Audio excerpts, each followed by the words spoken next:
This is our Senior Living 101 mini-series. My name is Katie Auger, and I am the Community Resource Navigator with the Center.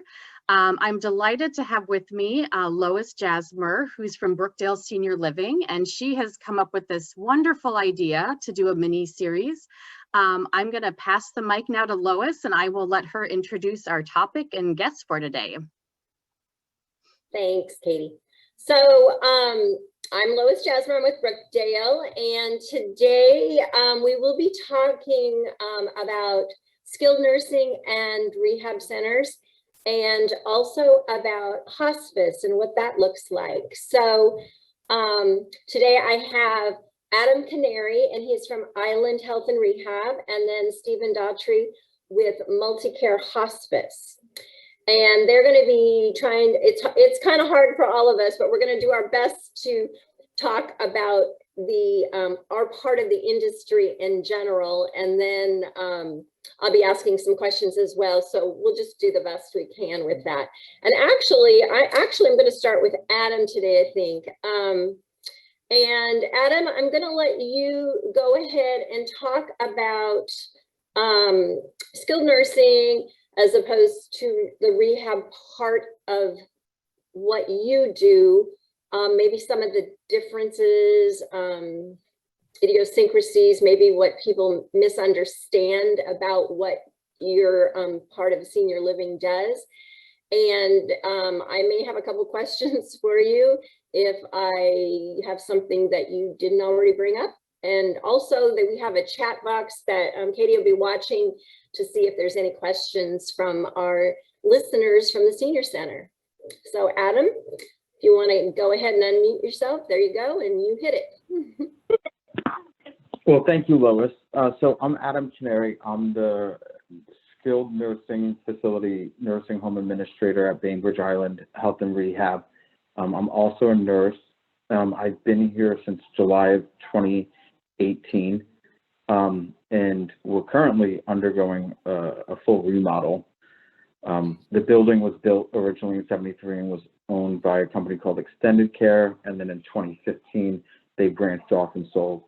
So what we do is skilled nursing. We're the only skilled nursing facility on the island, and what we specialize is in acute care. We can take care of patients, and we do take care of a fair amount of patients who need long-term care, and those are people who both aren't high functioning or have acute issues in the sense of they need chronic management for some more advanced disease progression. Right now, we're currently about 25% are skilled. And when I say skilled, that means they're coming from the hospital generally who have an acute need, say they have a CHF exacerbation or an MS flare-up, and they need to condition with therapy. We have therapy in-house, they're part of our team. One of the big differences is other facilities, the majority of the other facilities in Kitsap have contracted therapy. That means that's not their company. They go out to another company like Insanis or Infinity or Aegis, and they contract for therapy coverage. We do it all under, yeah. Can I stop you right there for a second? So what you're saying is what your skilled nursing does is you basically help get people to a point where they can either move to assisted living or go back home from the hospital. You get them better where you are. And that's our main goal, is to get them to what we call a less restrictive setting. Skilled nursing is the second most regulated industry in the country, only behind nuclear power. And so there's over 4,000 pages of regulations. And it's not conducive for people who want to keep their independence up. It's very beneficial to step down from the hospital. But when you look at quality of life, assisted living, home, adult family homes are much more geared towards that quality in essence. And our main goal is to get people back to those less restrictive settings so that they have more freedoms and decision-making capabilities. Who makes that decision when somebody's at the hospital? Let's say one of these ladies has a spouse that's at the hospital. How do they get to you? Like, who decides they come to you rather than going home or coming to an assisted living? How does that happen? So what we call it in short is an IDT, which is an interdisciplinary team.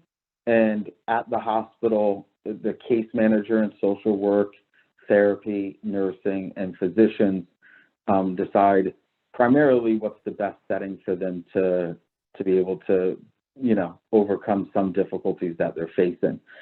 Families also have the ability to request skilled nursing, but it raises to a higher level of acuity. So, if you slip and twist your ankle and you just need outpatient therapy, that's obviously not going to get to this level. But if, say, they're having continuing declines from, Alzheimer's or Parkinson's or Huntington's, generally those disease progressions call for a more advanced setting that can have nursing 24/7 on site and be able to work with a physician to get them better equipped. So generally, it's either from the family or from the hospital will make a referral. Once that referral is made based off of what occupancy we have open and what care we can do, we review those referrals. And basically, when those referrals come over, it's your complete medical packet that's at the hospital. And as an IDT, the main question we ask ourselves is, can we meet this person's needs? Do they just send that referral to you? I see that question. Or like, how do they end up with you as opposed to a different skilled nursing? So generally, they send it out to the patient or their family's preferred choice. So if they have that conversation of, hey, we think that you benefit from skilled nursing, generally families can do some research online. We bounce between a 5-star and a 4-star skilled nursing facility. There are other facilities, who might be 1-star, 2-star based off of location. Driving 40 minutes to a facility is not advantageous for the family to visit. So based off of what the family's preferences is, they'll send those referrals out to our facility or a facility that might be closer to someone. Okay. Lois, can I ask a quick clarifying question? Just to Jeanette, were you meaning in terms of specifically to Bainbridge Island Health and Rehab, or do you just mean if somebody was refusing in general to? Thank you, Katie.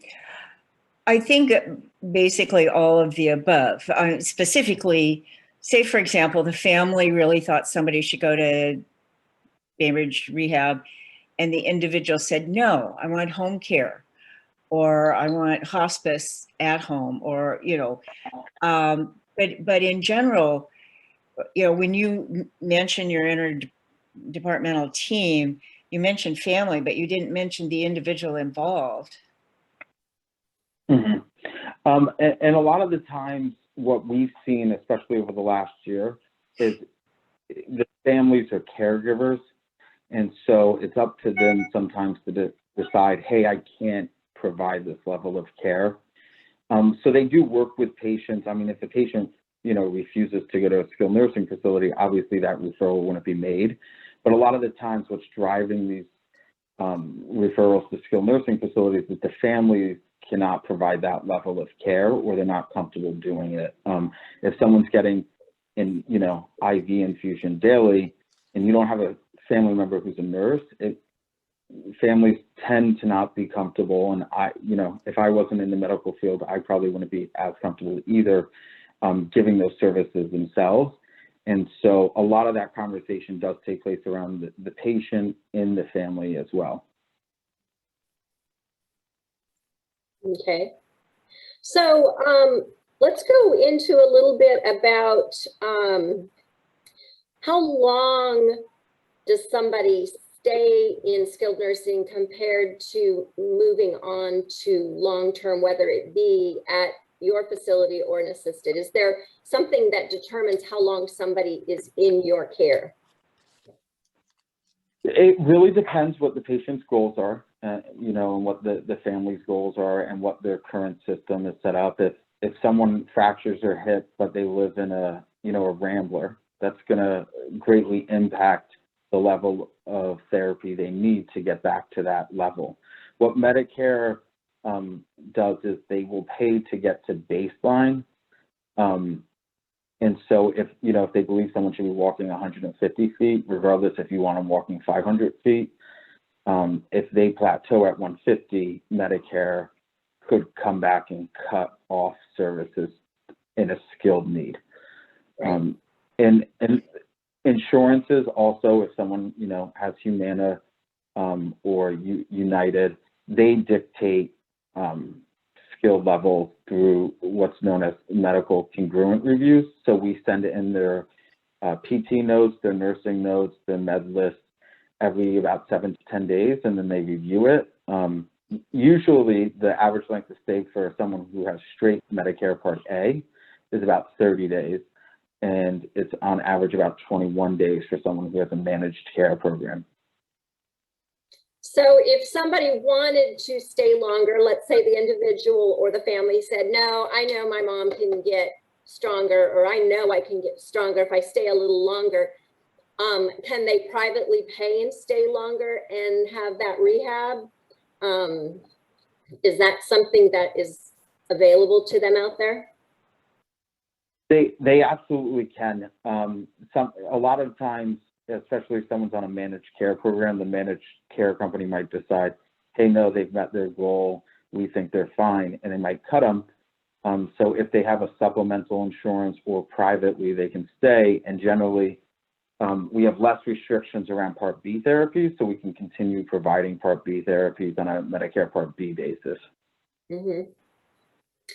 What type of person stays long-term normally? Instead of going to assisted living from you, what would be somebody maybe that would stay and live there long-term, either private paying for that or maybe on Medicaid? So it really it's dictated from families and patients. We have some patients who probably would benefit from going to assisted living. However, they feel that they're doing well and staying steady enough that they don't want to change, their scenery. Other times, it's a payment issue.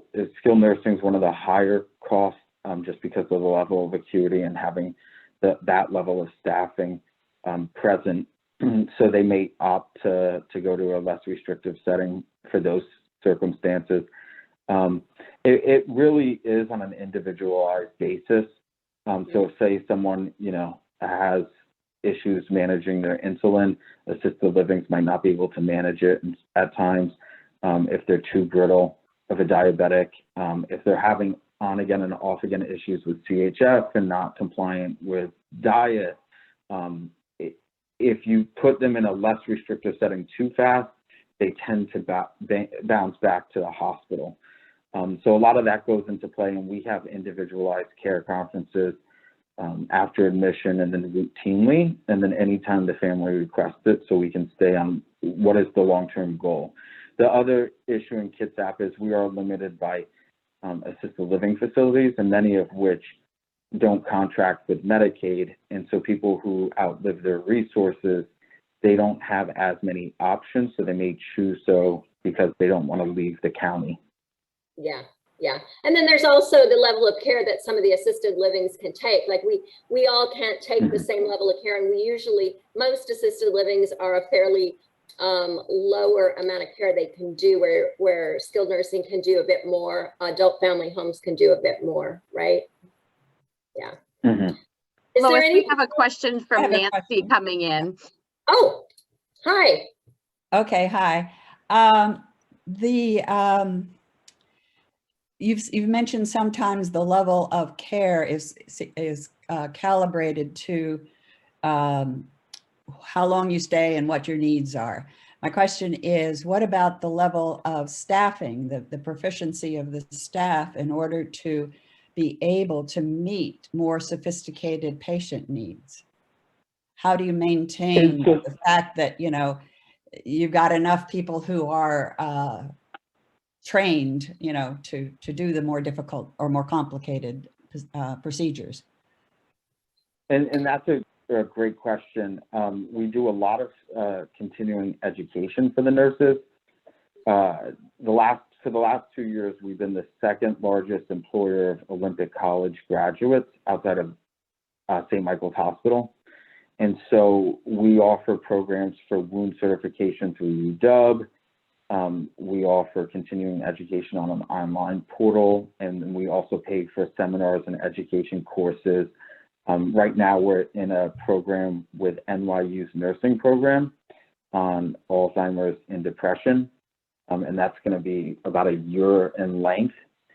So we continually offer education. There's a saying in nursing is, once you're a nurse, you never stop learning, because the moment you do, you can't progress. Bainbridge is interesting just because there are some things we do not routinely see. For instance, bariatric is not a huge need on this island. Dialysis is not a huge thing we see on this island as well. We do see a ton of cognitive declines, whether it be Alzheimer's, ETOH abuse, MS, but we don't allow it to kind of pigeonhole us because we don't want to get too complacent. So we push a lot of education on certain things we don't necessarily always see, just to keep those nurses progressing and growing.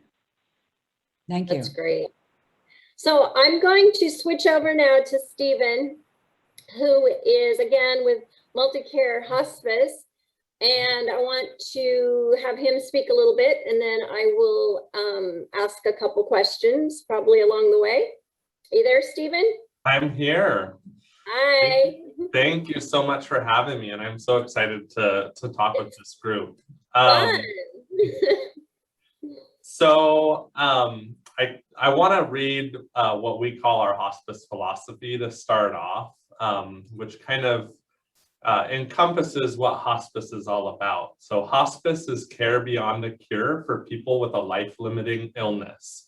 Hospice provides support and care for those in the last phases of an incurable disease, so they may live life as fully and as comfortably as possible.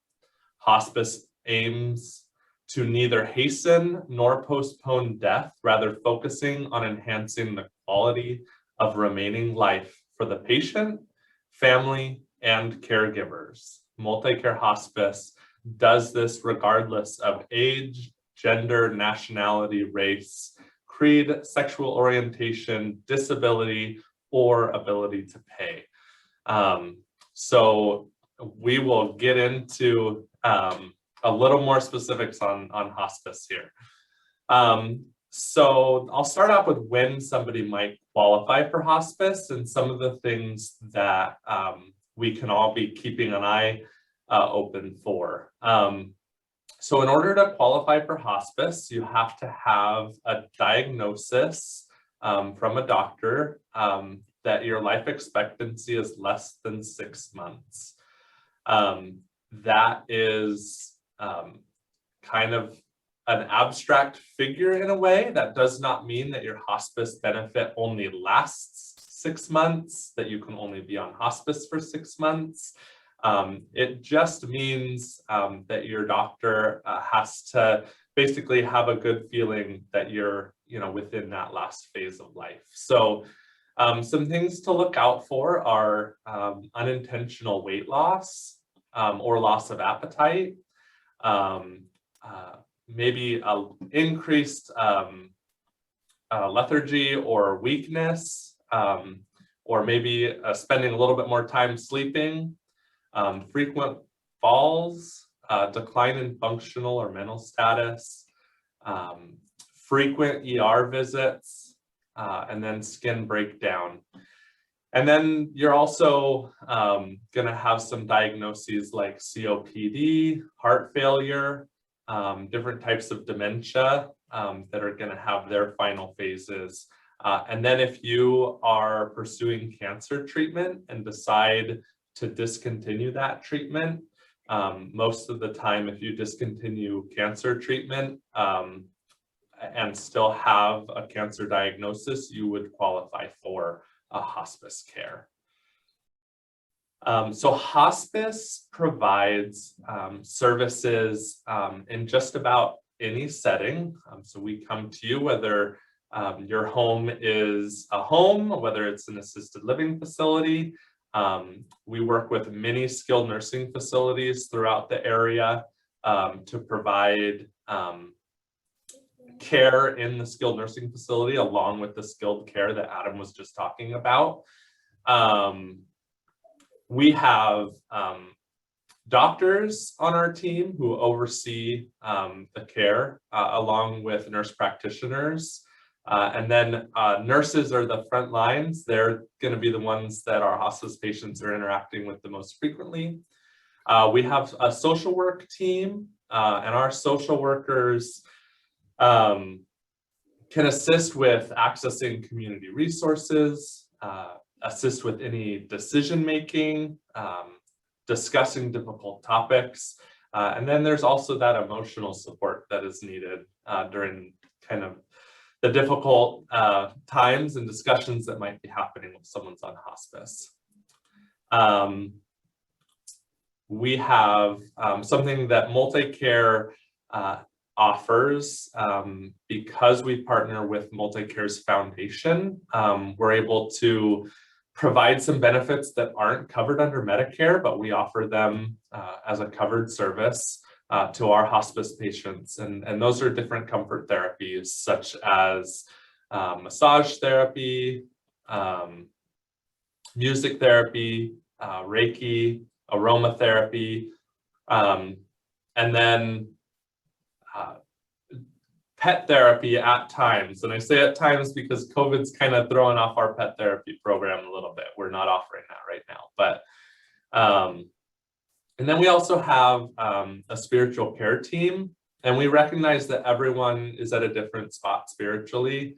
You know, whether you don't believe in God and your spiritual journey is, you know, your life experience, or you have a really strong religious foundation, our chaplains do our best to meet you where you're at.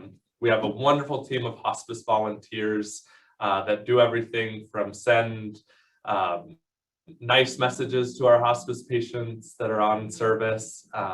They do tuck-in calls. And then our bereavement team deals with, helps with your family, friends, and those who were caring for you up to 13 months after you or a loved one departs from us. So, and that grief support is direct counseling, telephone outreach, grief support groups, literature and other resources, and they're a wonderful group to work with. So go ahead, Lois. I was going to ask you a couple questions. Yeah. So, what do you think? I mean, I know what I think a misnomer is when somebody says, "Oh, he went on hospice." And to me, the misnomer is that I have seen folks come off of hospice and live years longer than that hospice time. And so, is that something you guys do experience? Yeah, so we have a significant amount of patients. I want to say close to 10%. I don't have an exact figure, but of patients who do graduate off of hospice. You know, oftentimes maybe they're dealing with a disease process, and either the pain is so overwhelming, or maybe they're you know, doing chemotherapy, and that has really taken a toll on their body, and so they're really fragile and not in a good place, and they come on hospice, and you know, we discontinue a lot of the meds. They stop doing you know, chemotherapy. They have their pain controlled through pain management that hospice provides, and then all of a sudden they, you know, things brighten up. And absolutely, if the patient goes on hospice and decides to maybe pursue another aggressive round of treatment for whatever disease process, they can elect to leave their hospice benefit and go back and pursue an aggressive treatment, or possibly they'll get better and they'll no longer qualify for hospice. And then we would just continue to check in with that person on occasion in case they need us in the future. They can go back onto hospice, correct? Yes. So a patient can leave hospice and then come back onto hospice. And there is never any negative feelings about that from our hospice team. We know that all of the folks and individuals we deal with that come on hospice are dealing with their own unique, very difficult journey. And we're just here to support them. So what, I got two things running around in my brain. What would you say, if you were to sum up what hospice is, because I think there's still a lot of confusion as to what hospice is. If you were to sum it up into just a couple words, what would you say hospice is? Yeah, so hospice is, it's really to take the medical stuff out of it and really just put it into plain words. It really is a group of incredibly caring people. And our clinicians are so passionate about what they do, that come and support an individual. And I want to emphasize, and the people that are around them, in dealing with whatever is kind of coming their way. So, we've got the nursing team that's, dealing with the medical issues, and the doctor team that's dealing with the medical issues. But then, our medical social workers, if someone is trying to figure out what the right level of care is, whether it's a facility like Adams or an adult family home, if they have VA benefits, what can they take advantage of to maximize and improve quality of life? And so it's really an interdisciplinary team working together to make all that happen. So yeah. Another thing that I've heard people that maybe didn't understand, how like I know a lot of times hospice will come in maybe twice a week and do a couple different things. Is there a standard, and can a person have more? How do they get more if they want more, and does it cost them money to have more? Yeah, so hospice is covered 100% by Medicare.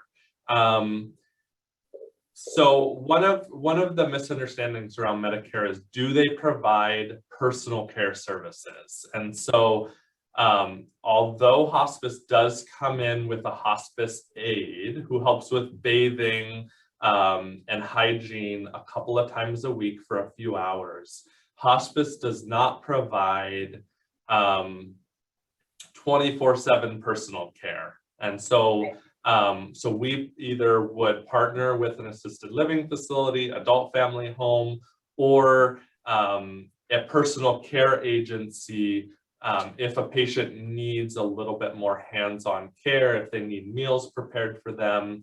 But that would be a service that the patient would have to pay for privately. Great. You got a little ad out there. Somebody wrote in. It looks like Jeanette has been a part of volunteering with you guys before, and she's seen firsthand what you do. So that's really great. I have too. I've seen not just you, but I've seen what other hospices as well do. And yes, with assisted living, we do partner and kind of fill in the gaps because you guys can't be there 24 hours a day. So I see a hand from Nancy. Yeah. Nancy. Yes.